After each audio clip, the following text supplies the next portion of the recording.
Hello everyone, Shrimati मोहरी देवी Tapadia girls college के YouTube channel पे आपका स्वागत है। आज हम केमिस्ट्री क्लास में जो टॉपिक डिस्कस करने वाले हैं वो आपके हैं मैग्नेटिक प्रॉपर्टीज़ इन टेट्राहेड्रल कॉम्प्लेक्सेस। देखिए ये जो मैग्नेटिक प्रॉपर्टीज़ से रिलेटेड अपन जो टॉपिक डिस्कस कर रहे हैं आपके टेट्राहेड्रल कॉम्प्लेक्सेस के लिए, इसमें अपन बात करें तो आपके इसमें D1, D2 और सेकेंड ग्रुप में D3, D4, D5 और D6।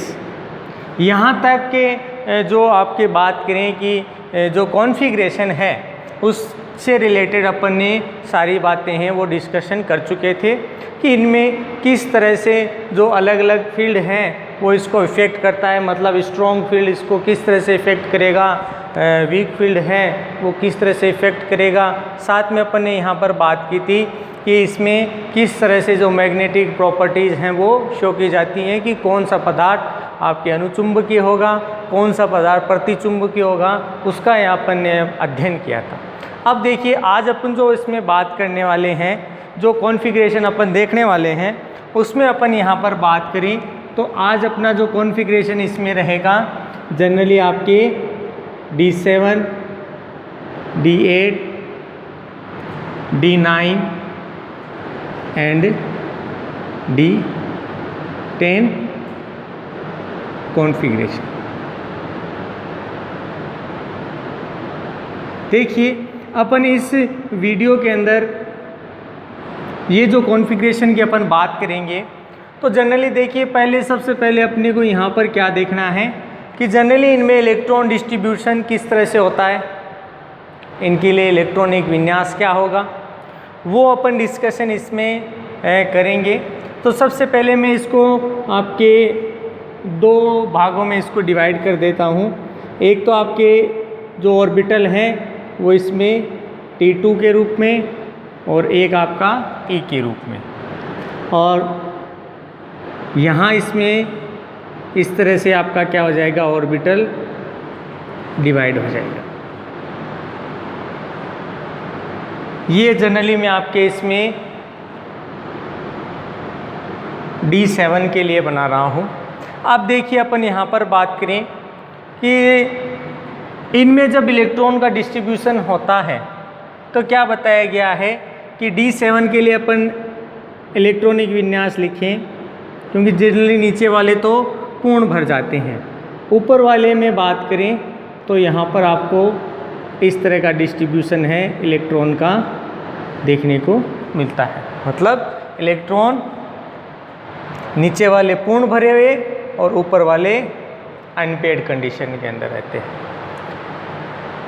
यहाँ पर स्ट्रॉन्ग फील्ड या वीक फील्ड है उसका कोई कंसेप्ट यहाँ पर देखने को नहीं मिलता।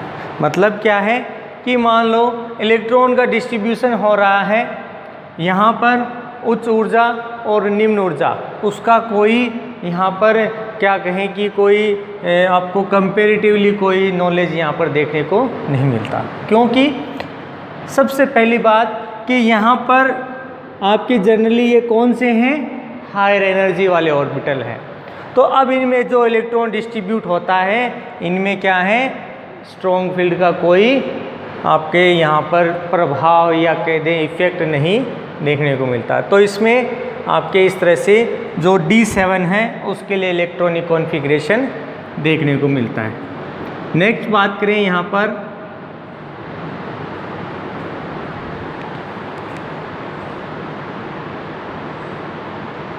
ये आपका D8 है। तो यहाँ पर बात करें तो इलेक्ट्रॉन का डिस्ट्रीब्यूशन, अब देखिए जैसे ही अपन D7 से D8 की तरफ आते हैं तो यहाँ पर जो इलेक्ट्रॉन हैं उनमें पेयरिंग है वो ज़्यादा होना स्टार्ट हो जाती है। मतलब क्या बताया है कि यहाँ पर अपन बात करें कि यहाँ पर जो पेयर्ड ऑर्बिटल हैं उनकी संख्या क्या है, D ऑर्बिटल के अंदर 2 है, और वो भी कौन सी, निम्न ऊर्जा वाली या आपके लो स्पिन, उसके कारण ये अनपेड कंडीशन के थे। इस कंडीशन में बात करें तो D7 के लिए जो आपके मैग्नेटिक प्रॉपर्टीज़ हैं उसकी बात करें तो सबसे ज़्यादा क्या है कि मैग्नेटिक प्रॉपर्टीज़ है वो देखने को मिलती है। सिर्फ अपन इन सब के लिए बात करें, जैसे जैसे आपका कॉन्फ़िगरेशन बढ़ता है D7 से D8 में आते हैं तो इलेक्ट्रॉन की क्या देखने को मिल रही है कि यहाँ पर लगातार पेयरिंग स्टार है। तो अब एक इस ऑर्बिटल के अंदर भी पेयरिंग हो गई, मतलब क्या कह सकते हैं यहाँ पर अनपेयर्ड की जो ऑर्बिटल हैं वो संख्या कितनी हो गई? 2, D7 में 3। नेक्स्ट बात करते हैं अपने D9 के लिए।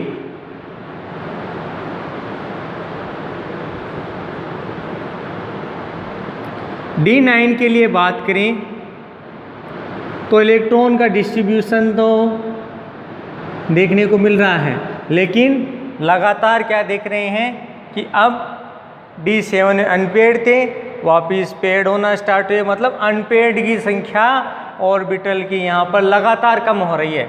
यहाँ पर 3 अनपेयर्ड इलेक्ट्रॉन हैं, यहाँ पर 2 अनपेयर्ड और इलेक्ट्रॉन है या ऑर्बिटल कह दें, यहाँ पर अनपेयर्ड ऑर्बिटल 1 हो जाता है, मतलब जो पेयर्ड ऑर्बिटल हैं उनकी संख्या लगातार बढ़ती है। अब यहाँ पर बात करें तो D9 के लिए जो आपका पेयर्ड ऑर्बिटल है उसकी संख्या तो ज़्यादा है और अनपेयर्ड की कम, तो अनपेयर्ड यहाँ पर 1 ऑर्बिटल रहता है। नेक्स्ट बात करते हैं अपन यहाँ पर D10 के लिए। अब देखिए बात करते हैं D10 में कि यहाँ पर इलेक्ट्रॉन का डिस्ट्रीब्यूशन इस तरह से होता है कि आपके अनपेयर्ड जितने भी इलेक्ट्रॉन हैं उनकी संख्या 0 हो जाती है, मतलब अब जितने भी ऑर्बिटल यहाँ पर प्राप्त हो रहे हैं आपके सारे ही क्या होंगे? ऑर्बिटल पेयर्ड वाले होंगे या पूर्ण भरे हुए कक्षक आपके इसमें उपस्थित होंगे। अब यहाँ पर अपने इसमें इलेक्ट्रॉनिक कॉन्फ़िगरेशन दिखा दें इसके लिए, तो देखिए यहाँ पर बात करें E4 T2 3, यहाँ पर बात करें E4 T2 4, यहाँ पर बात करें E4 T2 5, नेक्स्ट बात करें E4 T2 6। तो ये इसमें अलग अलग इलेक्ट्रॉनिक कॉन्फ़िगरेशन इन ऑर्बिटल्स के लिए देखने को मिलता है, तो इस तरह से दिखा देंगे। नेक्स्ट यहाँ पर बात करते हैं कि इस ऑर्बिटल के लिए बात करें D7 के लिए, तो D7 के लिए बात करें अनपेयर्ड इलेक्ट्रॉन की संख्या कितनी है? आपके 3 हैं, तो यहाँ पर पदार्थ कैसा होगा? पैरामैग्नेटिक अनुचुंबकीय पदार्थ। यहाँ पर आपको बात करें तो ये क्या है? आपका मैक्सिमम होता है, सबसे ज़्यादा इनके लिए अपन बात करें। कंपैरेटिवली D7 में सबसे ज़्यादा अनुचुंबकत्व देखने को मिलता है और फिर लगातार क्या होता है? ये कम होता चला जाता है। और लास्ट अपन बात करें कि जो D10 है ये आपके प्रतिचुंबकीय पदार्थ की तरह क्या करता है? व्यवहार करता है। और साथ में यहाँ पर अपन बात करें चुंबकीय आघूर्ण, तो ये इसका क्या हो जाता है? चुंबकीय आघूर्ण 0 हो जाता है, कोई चुंबकीय गुण है वो नहीं शो किया जाता। बाह्य चुंबकीय क्षेत्र में रखने पर ये चुंबकीय बल रेखाएं इसके बाहर दूर हटने का प्रयास करती हैं और इस तरह से इसमें देखने को मिलता है। अब देखिए यहाँ पर कुछ बातों का यहाँ पर अपन डिस्कशन करेंगे कि ये इस तरह से आपका इलेक्ट्रॉनिक कॉन्फ़िगरेशन देखने को मिल रहा है। तो यहाँ पर अपन कह सकते हैं कि इन आयन के लिए अपन कहें कि यहाँ पर जो D7 है उसमें अयुग्मित इलेक्ट्रॉनों की संख्या या अयुग्मित ऑर्बिटल की संख्या 3 है। D8 के लिए बात करें, यहाँ अयुग्मित इलेक्ट्रॉनों की संख्या 2 है। D9 के लिए बात करें, अयुग्मित इलेक्ट्रॉनों की संख्या 1 है। और D10 के लिए अयुग्मित जो ऑर्बिटल हैं उनकी संख्या 0 है या 0 है। साथ में यहाँ पर बात करें कि इसके द्वारा जो चुंबकीय आघूर्ण है वो सबसे ज़्यादा उत्पन्न किया जाएगा। और फिर बात करें D7 से लेकर D9 तक कंपेरेटिवली आपका चुंबकीय आघूर्ण कम होता चला जाता है।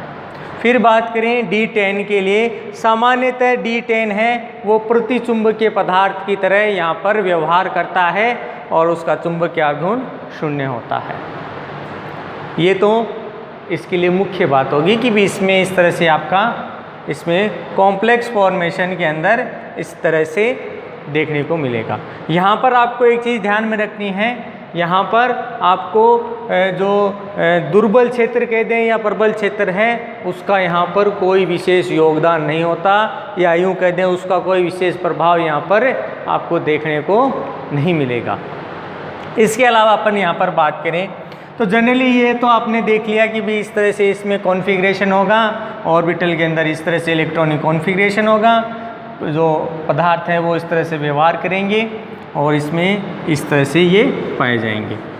अपन यहाँ पर अपन और बात करें तो देखिए यहाँ पर आपके कुछ चीज़ें हैं वो यहाँ पर और देखने को अपन यहाँ पर बात करें इनमें।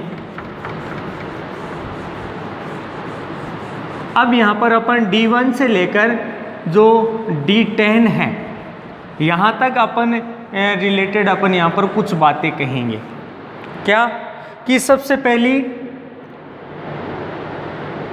कि आपका D0 और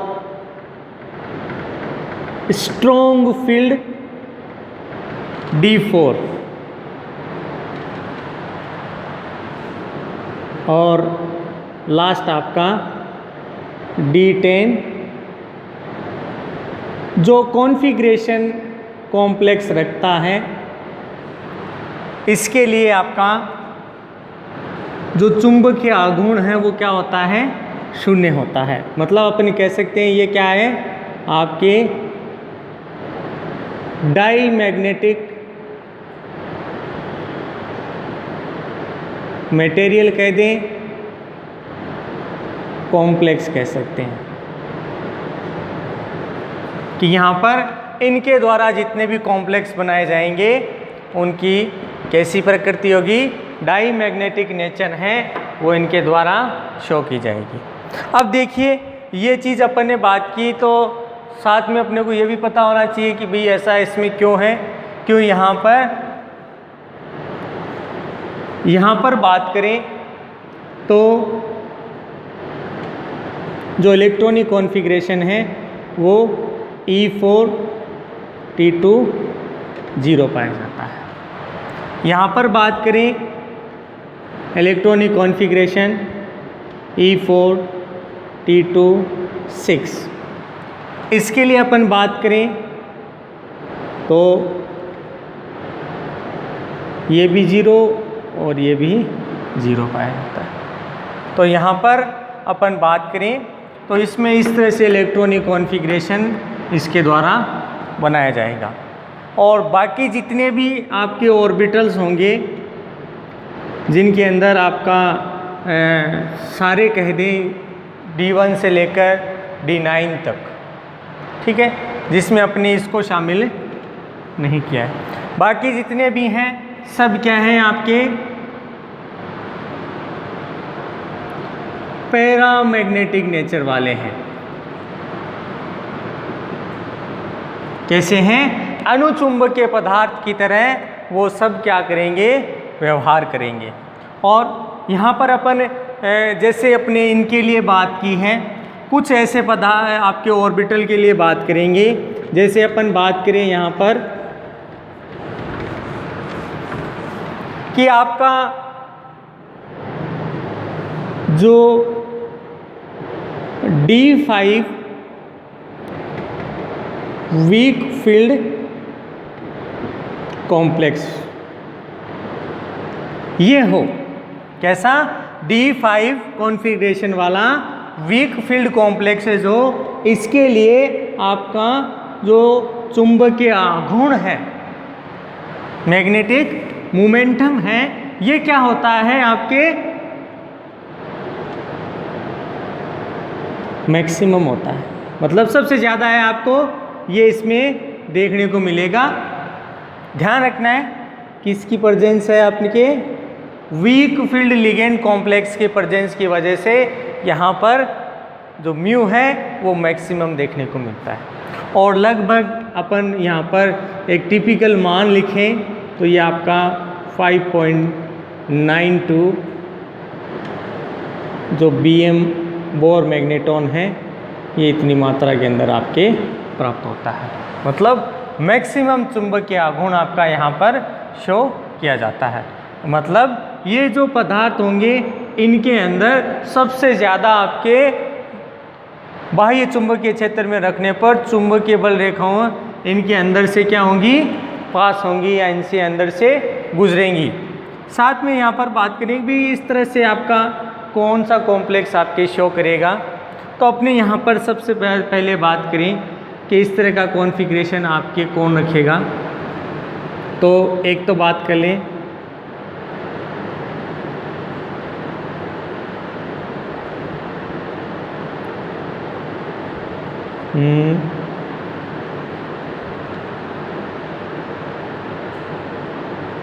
Ti+3 होता है, तो अपन जनरली उसके बारे में अपन बाद में देखेंगे। तो इस तरह से क्या है कि यहाँ पर आपको इस तरह का मान है वो शो किया जाता है। देखिए अपन इसमें अपन शो करें तो शो कर सकते हैं आपके, जैसे मैं निकल के लिए कहूँ Ni+3 अगर इस कंडीशन में हो तो 3D8 हो जाता है, तो 3 इलेक्ट्रॉन उस के 3D8 में ये वाला, तो पांचों D वाले क्या हैं? अयुग्मित अवस्था में आ जाते हैं। या फिर अपन बात करें यहाँ पर मैग्नीज के लिए, तो उसमें भी क्या है कि आपका Mn+2 कंडीशन वाला होता है, तो इसमें आपको क्या देखने को मिलेगा कि इलेक्ट्रॉन निकलते हैं, तो यहाँ पर मैक्सिमम आपका चुंबकीय आघूर्ण इनके द्वारा क्या किया जाता है? शो किया जाता है। और इसके आधार पर अपन क्या कर सकते हैं? अलग अलग कॉम्प्लेक्स के लिए एक तो उसकी अपन नेचर शो कर सकते हैं कि वो डाईमैग्नेटिक है, पैरामैग्नेटिक है। साथ में अपन बता सकते हैं कि उनके द्वारा जो मैग्नेटिक मोमेंटम बनाया जा रहा है वो कहाँ मैक्सिमम होगा, किसके द्वारा मैक्सिमम शो किया जाएगा, तो उसका एक्सप्लेनेशन भी क्या कर सकते हैं अपन यहाँ पर आसानी से बता सकते हैं। और साथ में अपन यहाँ पर अलग अलग कॉन्फ़िगरेशन हैं वो इसमें अलग अलग ऑर्बिटल के लिए दिखा सकते हैं। जैसे मैं यहाँ पर आपके कुछ ऑर्बिटल्स के लिए कॉन्फ़िगरेशन लिखूँ और साथ में उसमें ये बताऊँ कि भाई इसके लिए ये जो मान है वो इस तरह से आपके शो किए जा सकते हैं। जैसे मैं यहाँ पे लिखूँ कि भी ये आपका D1 है, इस D1 के लिए मैं बात कहूँ कि यहाँ पर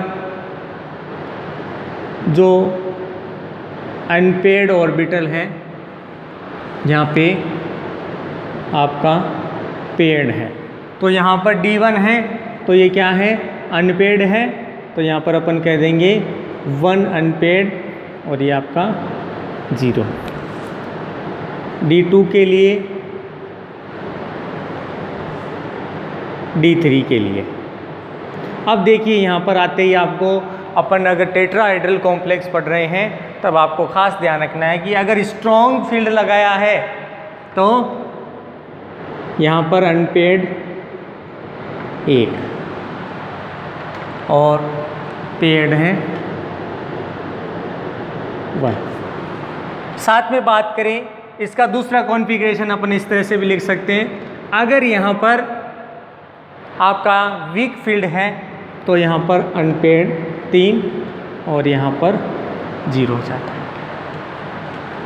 इसी तरह से अपन D4, D5, D6, D10 तक अपन क्या कर सकते हैं, अलग अलग इसमें अनपेड और पेड कंडीशन बता सकते हैं।